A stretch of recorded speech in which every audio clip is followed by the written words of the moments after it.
Mr. Zunaid Ahmed Palak, obviously you're in charge of digitization and digital transformation, and whenever you speak to any emerging market economy, that is the thing that comes up as one of the most transformative parts of diversifying an economy. Your portfolio is crucial to diversifying Bangladesh's future, isn't it? How exactly are you going to be changing that landscape, making Bangladesh ready for the digital future? Thank you very much for having me here, Nina.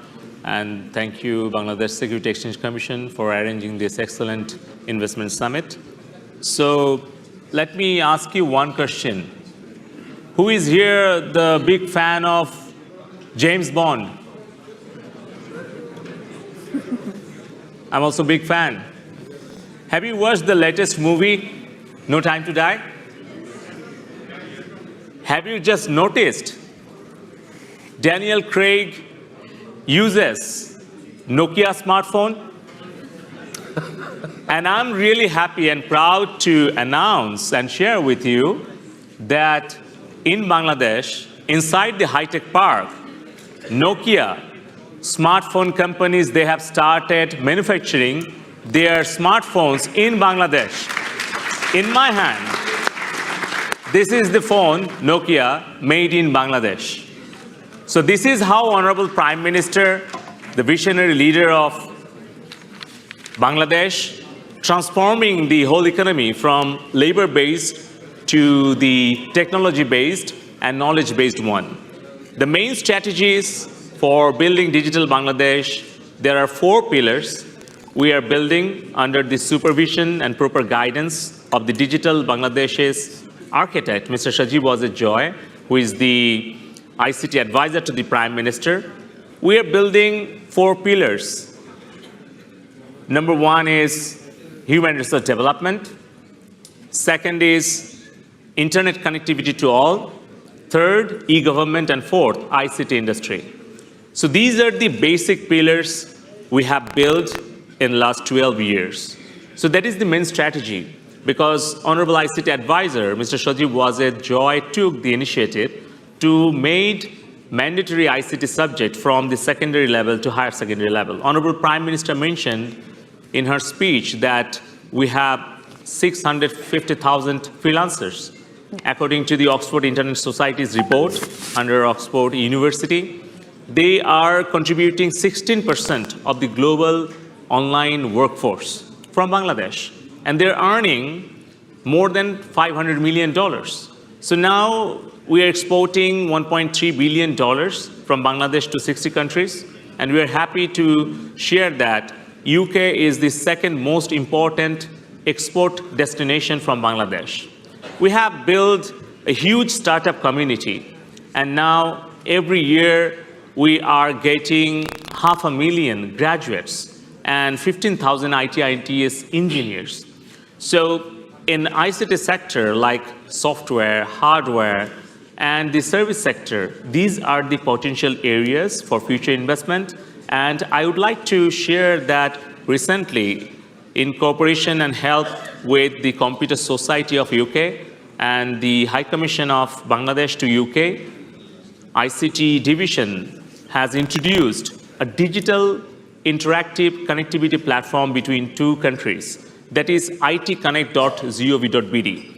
So all of our companies, startups, they're meeting online digital platforms and having B2B matchmaking. So I would like to invite all of our British investors and IT companies to come and invest in our startups, and also there is a huge potential to have B2B matchmaking.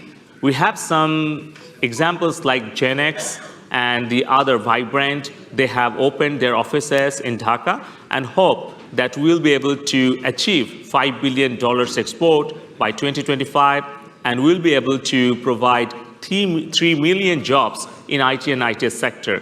For targeting and achieving all these targets, Honorable Prime Minister Sheikh Hasina is introducing business-friendly policies. So these are the strength and the potential to diversify our trade and commerce in Bangladesh. Thank you. And you have a unique opportunity with such a young labor force to seize this digitization opportunity. And presumably, Mr. Palak, the medical field. Yeah, I just want to add one thing.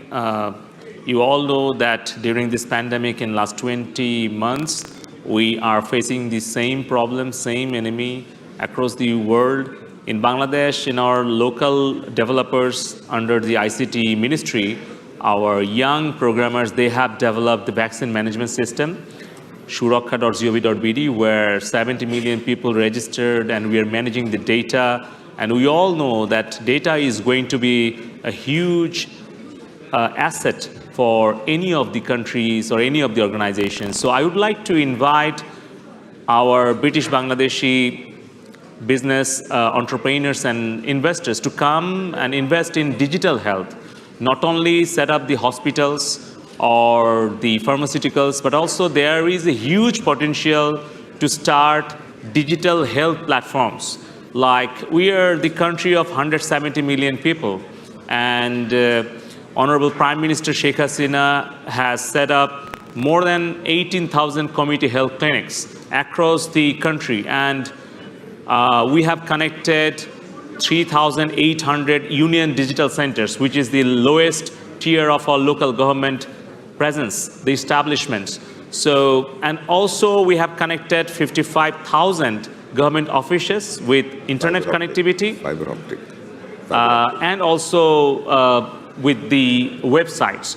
So every month from those 8,000 digital centers, from those 55,000 government offices, websites and mobile applications, 10 million people are getting services. And also we have our very dynamic Minister for Land, Mr. Saifujjaman Javed. Under his leadership, there is a huge transformation in digitization of land management system and the services. So now I would like to invite the investors who are keen to invest in health sector. Definitely there is a huge potential to invest in digital health. So far we have observed that the $500 million came from different countries, from USA, from UK, Singapore, India. In startups, there are health, e-commerce, logistics, and fintech. These are the 4 areas where the investors are getting interested, and they're investing in these areas. So I think there is a huge potential for investing in digital health services. So we want to connect all the villages, all the health community centers with the specialist doctors from the capital city, from the city corporation areas, so that we can reduce the gap between the urban and villages, between the gap between the poor and rich by using the ICT. So Honorable Prime Minister always putting her emphasis on the bottom-up approach. That is why we are digitizing from the village to urban area. So I would like to request invest in the digital health and also fintech, digital commerce and logistics. Thank you. Thank you very much.